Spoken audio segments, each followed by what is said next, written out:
Hello दोस्तों, कैसे हैं आप।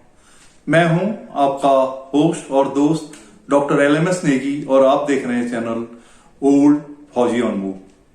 चार धाम यात्रा प्रारंभ हो गई। 22 अप्रैल को गंगोत्री और यमुनोत्री धाम के कपाट खुले थे।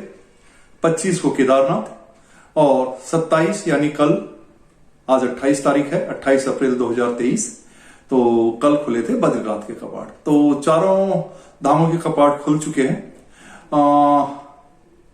ये तो रही अच्छी बात, लेकिन एक दुखद बात यह है कि पहले 2 दिन की यात्रा में ही 2 यात्रियों की मृत्यु हुई है यमुनोत्री धाम में। पिछले वर्ष 200 से अधिक यात्रियों की मृत्यु हुई थी।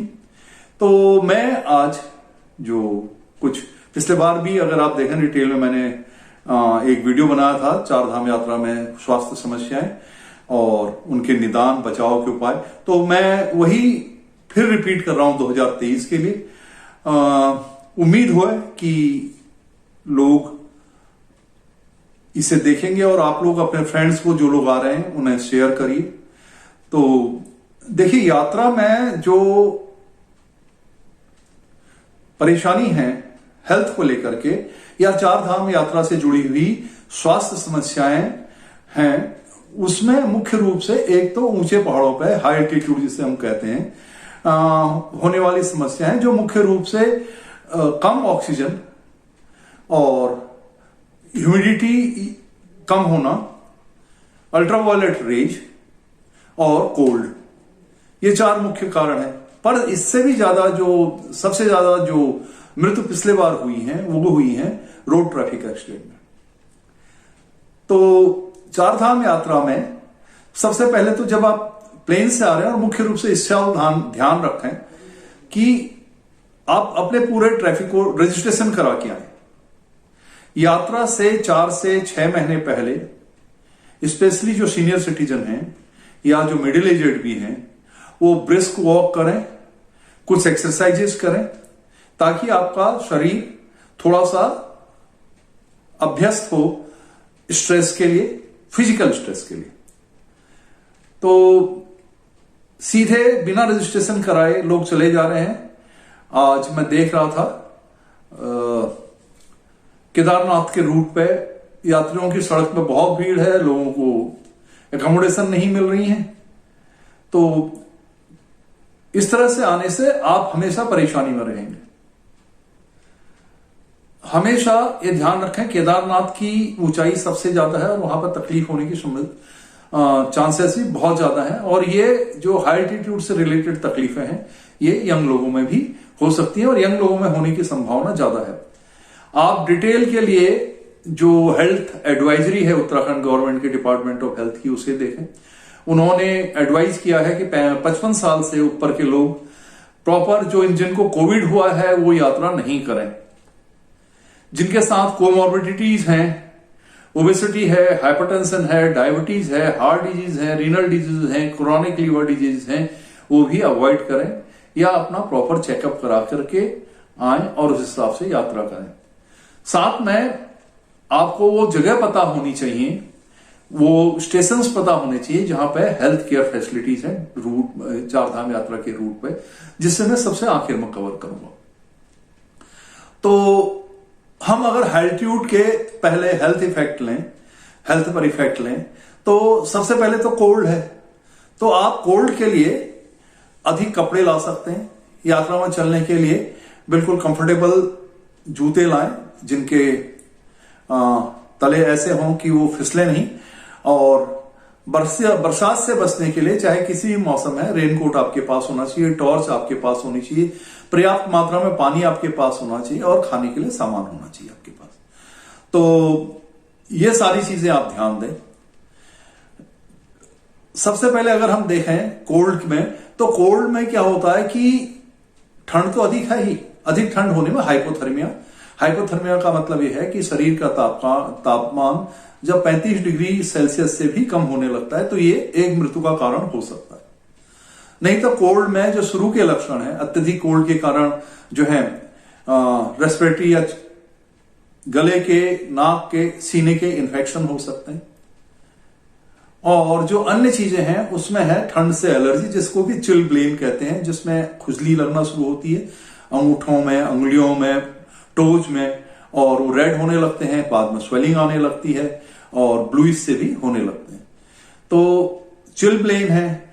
फ्रॉस्ट बाइट होने की, क्योंकि आप लंबे समय वहां नहीं रह रहे हैं तो संभावना कम है।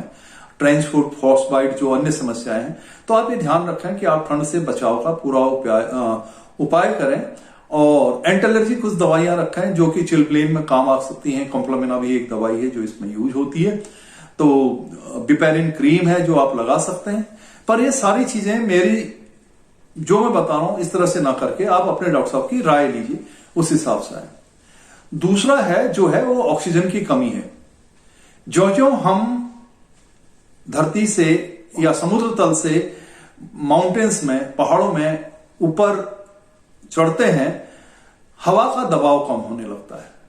तो यूं तो ऑक्सीजन का जो परसेंटेज है वो 21% है, उतना ही रहेगा। लेकिन दबाव के साथ जो घनत्व है ऑक्सीजन का, जब हम ऊंचाई में, बैरोमेट्रिक प्रेशर जब कम होगा तो घनत्व कम हो जाता है और ऑक्सीजन कम उपलब्ध होती है। और इससे होने वाली जो तकलीफ है उसे एक्यूट माउंटेन सिकनेस कहते हैं।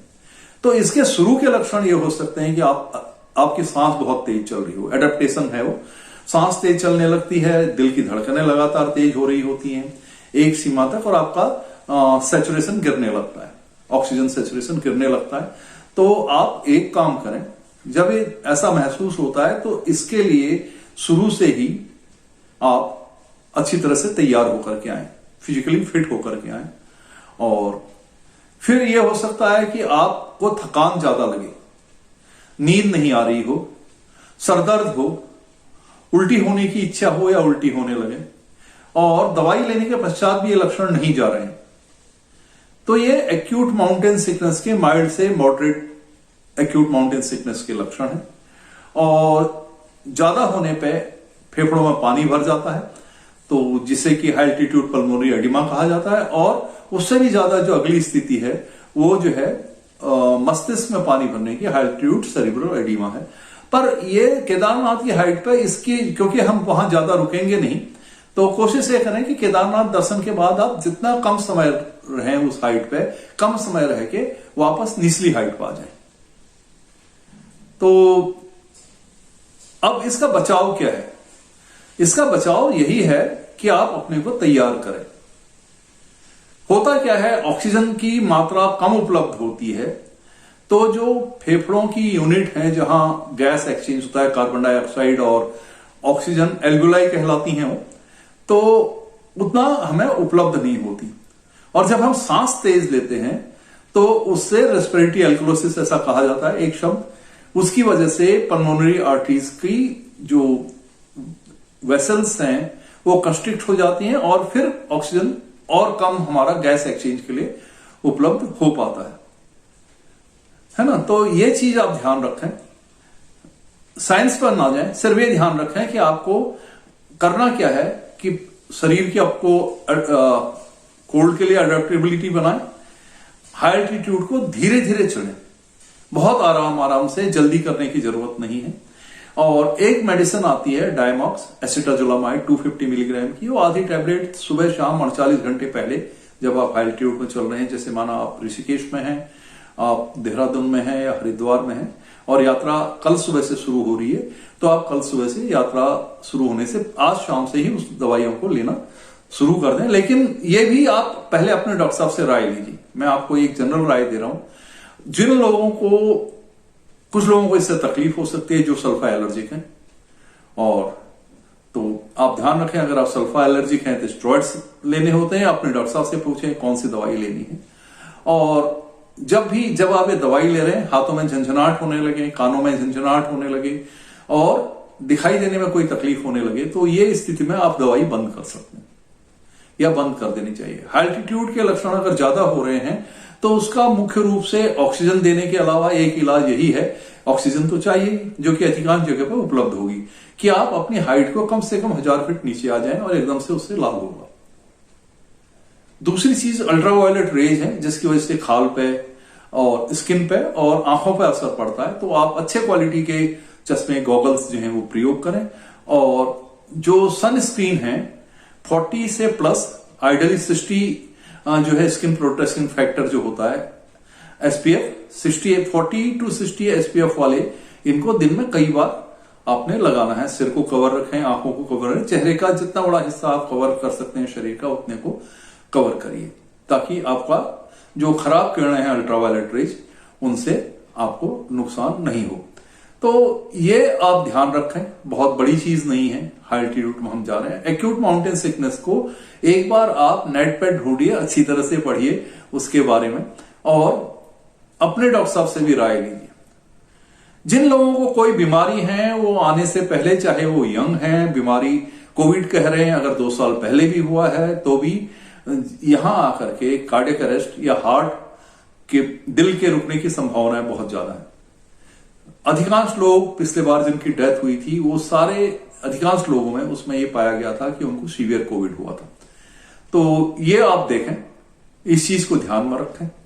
और जहां तक एक्सीडेंट्स का सवाल है, जो कि मेन फैक्टर है, आप अगर अपने वाहन में हैं तो लेफ्ट में चलें, जिस गियर में चढ़ रहे हैं उस गियर में उतरें, मोड़ों पर हॉर्न दें, जबरदस्ती ओवरटेक नहीं करें, मोबाइल का प्रयोग नहीं करें, आराम आराम से चलें। और अगर आप हायर्ड व्हीकल में हैं तो अपने ड्राइवर पर जल्दी नहीं करने के लिए जोर नहीं डालें, आराम से चलने के लिए कहें अगर वो तेज चला रहे हैं, क्योंकि ये पहाड़ों पे एक्सीडेंट होने की संभावना ज्यादा होती है। और एक्सीडेंट्स में गाड़ियां खाई में, नदियों में गिर जाती हैं, उसमें डेथ होने की संभावना ज्यादा होती है। मैं बहुत ज्यादा टाइम नहीं ले रहा हूं, तो आपके पास बहुत कुछ मटेरियल अवेलेबल होगा, देखें उसे। पिछले साल के मेरे इस वीडियो को भी देखें जिसमें हमने एक्यूट माउंटेन सिकनेस को बहुत ही डिटेल में कवर किया है। तो आज के लिए इतना ही। और मुझे दुख हो रहा है कि यात्रा शुरू होते ही मृत्यु होना शुरू हो गई है, जो कि एक अच्छी बात नहीं है। तो कुछ ऐसा होना चाहिए कि हर यात्री को ये सारी चीजें आने से पहले पता हो। मैदान की तरह से पहाड़ इतने जल्दी आपको माफ नहीं करते। आप एक अंग्रेजी में या हमारे फौज में एक कहावत है, don't act gamma in the land of llamas, मतलब हाई एल्टीट्यूड में आप बहुत ज्यादा पहलवानी दिखाने की कोशिश नहीं करें और बहुत जोश ना दिखाएं। तो यही है, अपना पूरा ध्यान रखिए, सावधानियां बरतिए, और बहुत बहुत धन्यवाद वीडियो देखने के लिए। अरे हाँ, मैं तो बताना ही भूल गया, चारधाम यात्रा पे उपलब्ध मेडिकल फैसिलिटीज़ और ये नंबर हैं, तो ध्यान से अपना ध्यान रखिए। यात्रा के लिए शुभकामनाएं। और इन नंबर्स को आप आराम से देख सकते हैं, नेट पर भी ये नंबर उपलब्ध हैं, मैं भी आपको उपलब्ध कर रहा हूँ। धन्यवाद।